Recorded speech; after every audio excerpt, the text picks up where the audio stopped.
திராவிட இயக்க அரசியலின் தொடக்க புள்ளி பண்டிதர் அயோத்திதாசர். அவருடைய பங்களிப்பை போற்றும் வகையில் கடந்த திராவிட முன்னேற்ற கழகத்தின் தலைமையிலான அரசு திராவிட பேரொளி பண்டிதர் அயோத்திதாசர் மணிமண்டபம் என்கிற இந்த நினைவு மண்டபத்தை விடுதலை சிறுத்தைகளின் கோரிக்கையை ஒட்டி எழுப்பியிருக்கிறார்கள். பண்டிதர் அயோத்திதாசர்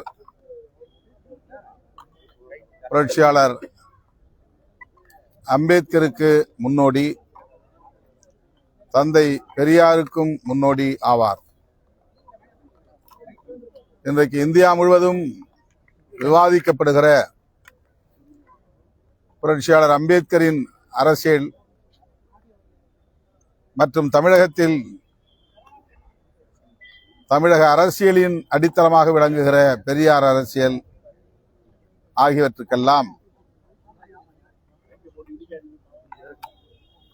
முன்னோடி அரசியலை முன்வைத்தவர், முன்னெடுத்தவர் பண்டிதர் அயோத்திதாசர். கல்வி, வேலைவாய்ப்பு,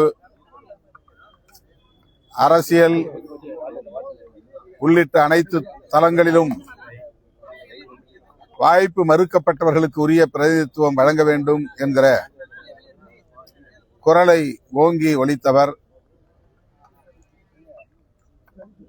ஒரு பைசா தமிழன் என்கிற இதழை நடத்தியவர். திராவிட மகாஜன சபையை தோற்றுவித்தவர். தமிழ் பௌத்தம் என்கிற பௌத்தத்தின் மீள் உருவாக்கத்திற்கான கருத்துகளை உருவாக்கியவர். அத்தகைய பெருமைக்குரிய மாமனிதர் பண்டிதர் அயோத்திதாசரின் பிறந்த நாளில் அவருக்கு எமது செம்மாந்த வீர வணக்கத்தை செலுத்துகிறோம்.